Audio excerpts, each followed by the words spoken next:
नमस्कार दोस्तों, स्वागत है आप सभी का आपके अपने YouTube channel engineering coaching centre में। हम लोग देख रहे थे क्लास 10 के फिजिक्स का पहला चैप्टर प्रकाश का परावर्तन, रिफ्लेक्शन ऑफ लाइट। उसके बारे में हमने आप लोगों को बताया था कि आज हम लोग किस चीज के बारे में सीखेंगे, प्रतिबिंब के बारे में सीखेंगे कि प्रतिबिंब के बारे में जानेंगे कि प्रतिबिंब कहते किसको हैं, ये कितने प्रकार के होते हैं, वास्तविक प्रतिबिंब कैसा होता है, आभासी क्या होता है। तो चलिए देखते हैं, शुरू किया जाए। तो सबसे पहले आते हैं प्रतिबिंब। प्रतिबिंब कहते किसको है, जिन्हें इंग्लिश में क्या कहा जाता है, तो इमेज कहा जाता है। तो कह रहा है कि किसी प्रकाश स्रोत से चलती हुई, यानी कि जो लाइट सोर्स होता है, जैसे कि सूरज है या जलता हुआ बल्ब है, इस सब से चलती हुई जो प्रकाश की किरणें हैं, वह क्या करती है, या तो परावर्तन है या फिर अपवर्तन।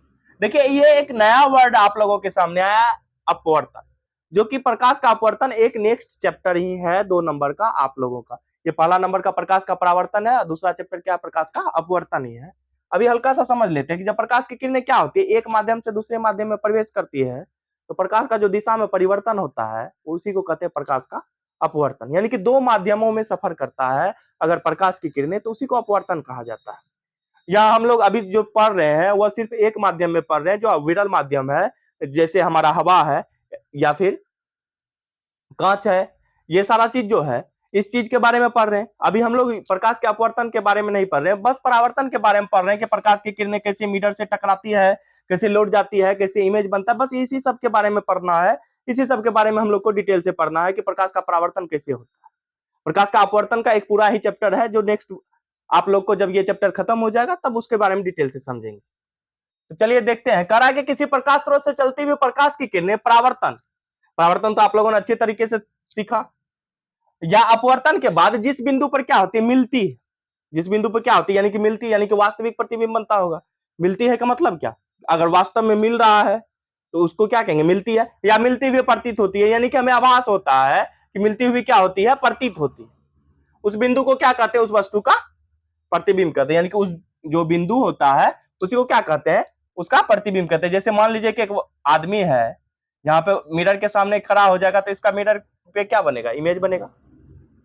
इमेज ही ना बनेगा, हो वही ने क्या, वही कहलाएगा। वो जो इमेज बनेगा बिंदु स्रोत से, लाइट सोर्स से चलती हुई प्रकाश की किरणें क्या होगी, परावर्तन होगी।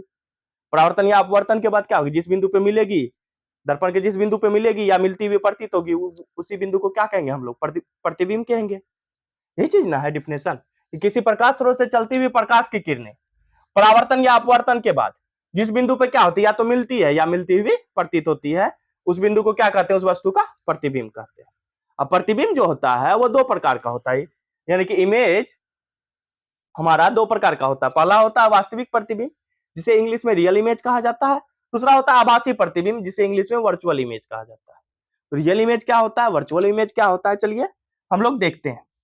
तो वास्तविक प्रतिबिंब किसको कहते हैं, तो वह प्रतिबिंब जिसका निर्माण क्या होता है, या तो परावर्तन या अपवर्तन। जैसे अपवर्तन के केस में आप देखिएगा, इसका अच्छा सा एग्जांपल है कि मान लीजिए कि अगर साफ पानी है तो उसमें भी आपका चेहरा दिखता होगा। अगर कभी ट्राई कीजिएगा टॉर्च वॉर्च जला के, तो देखिएगा रोशनी क्या हो जाती है, रोशनी पानी के अंदर चली जाएगी। मगर अगर आप ये मिरर के सामने रोशनी जलाइएगा तो क्या होगा, मिरर से टकरा के, ठोस वस्तु है, इससे टकरा के वापस प्रकाश का क्या हो जाएगा, परावर्तन हो जाएगा। मगर पानी वाला केस में नहीं होगा, प्रकाश का परावर्तन नहीं हो कि वो प्रकाश क्या होता है, पानी के अंदर चला जाता है। ये क्या कहलाता है, अपवर्तन कहलाता है। यही चीज अपवर्तन है ना, वो आराम से समझ रहे होंगे आप लोग। तो वह प्रतिबिंब जिसका निर्माण क्या होता है, परावर्तन या अपवर्तन के बाद जिस बिंदु पर क्या होता है, वास्तव में मिलने से होता है। परावर्तन या अपवर्तन के बाद क्या होता है, वास्तव में मिलने से होता है, यानी कि हमको आभास नहीं होता, वास्तव में मिल रहा है। इस तरीके से हमको पता चलता है। उस बिंदु को क्या कहते हैं, उस वस्तु का हम लोग क्या कहते हैं, वास्तविक प्रतिबिंब कहते हैं, यानी कि रियल इमेज कहते हैं। आभासी में क्या होगा, आभासी प्रतिबिंब में क्या कहेंगे, जस्ट इसका क्या हो जाएगा, इसमें वास्तव में मिलने से होता है और उसमें क्या होगा, मिलता हुआ प्रतीत होता है। बस एक ही चीज का चेंज रहेगा, वास्तव में मिलने से होता है और उसमें क्या होगा, मिलता हुआ प्रतीत होता है। देखिए एक डिफिनेशन आप लोग याद कीजिएगा तो दूसरा ऑटोमेटिक याद हो जाएगा। आप ये याद कर लीजिए, इसमें देखिए इस डिफिनेशन में दोनों डिफिनेशन, पहला भी दूसरा भी, यानी कि इसमें भी वही है। यहाँ भी क्या होगा, प्रकाश की किरणें कहाँ आएगी, बिंदु स्रोत से ही ना आएगी, वह भी किसी बिंदु स्रोत से आती हुई प्रकाश की किरणें क्या होगी, परावर्तन करेगी या फिर अपवर्तन करेगी। दोनों केस हो सकता है, क्योंकि प्रतिबिंब तो दोनों केस में बन सकता है, अपवर्तन में भी बन सकता है, यानी कि अगर साफ पानी है तो उसमें भी आप लोग को अपना चेहरा दिखेगा। अगर मिरर ले लिए, मिरर में क्या होता है, परावर्तन होता है, उसमें भी आप लोग को अपना चेहरा दिखेगा। तो चेहरा तो दोनों केस में दिख रहा है, इसीलिए अब परावर्तन भी लिखे हैं और अपवर्तन भी लिखे हैं। चलिए आगे देखते हैं। आगे कह रहा आभासी प्रतिबिंब। आभासी प्रतिबिंब किसे कहते हैं? तो वह प्रतिबिंब जिसका निर्माण क्या होता है? परावर्तन या अपवर्तन के बाद जिस बिंदु पर क्या होती है? आती हुई प्रतीत होती है। यानी कि जिस बिंदु पर प्रकाश की किरणें क्या होती है? आती हुई प्रतीत होती है, उस बिंदु को क्या कहते हैं? उस वस्तु का हम लोग आभासी प्रतिबिंब कहते हैं। अब जो आभासी प्रतिबिंब है और वास्तविक प्रतिबिंब है, इसमें देखिए कुछ गुण होता है जो ऑब्जेक्टिव क्वेश्चन में डायरेक्ट पूछता है। जैसे वास्तविक प्रतिबिंब जो होता है उसको आप पर्दे पे उतार सकते हैं, अर्थात कि उसका आप इमेज फॉर्म कर सकते हैं, इमेज निकाल सकते हैं। और आभासी प्रतिबिंब जो होता है उसको आप पर्दे पर उतार नहीं सकते। जस्ट इसका उल्टा, वास्तविक प्रतिबिंब को अगर पर्दे पर उतार सकते हैं तो आभासी प्रतिबिंब को पर्दे पर नहीं लगा देना है, बस नहीं उतार सकते। वास्तविक प्रतिबिंब वस्तु की अपेक्षा क्या बनता है? हमेशा उल्टा बनता है। और आभासी प्रतिबिंब वस्तु की अपेक्षा क्या बनाता है? हमेशा सीधा। जैसे हमारा जो आंख है वो वस्तु का कैसा प्रतिबिंब बनाता है? वास्तविक या आभासी? वास्तविक प्रतिबिंब बनाता है, क्योंकि हमको वस्तु वास्तव में दिखती है ना, वो वास्तविक प्रतिबिंब बनाता है। वो आगे है, तीसरा चैप्टर है, वो अलग से डिटेल में समझेंगे, अभी यहाँ समझते हैं। यानी कि हम लोगों ने समझा प्रतिबिंब किसे कहते हैं, प्रतिबिंब कितने प्रकार के होते हैं, वास्तविक प्रतिबिंब क्या होता है, आभासी प्रतिबिंब क्या होता है, वास्तविक प्रतिबिंब वस्तु की अपेक्षा कैसा बनता है, और आभासी प्रतिबिंब वस्तु की अपेक्षा कैसा बनता है। ये सारा चीज तो उम्मीद करते हैं आप लोग को समझ में आ गया होगा। तो चलिए आज के लिए इतना ही।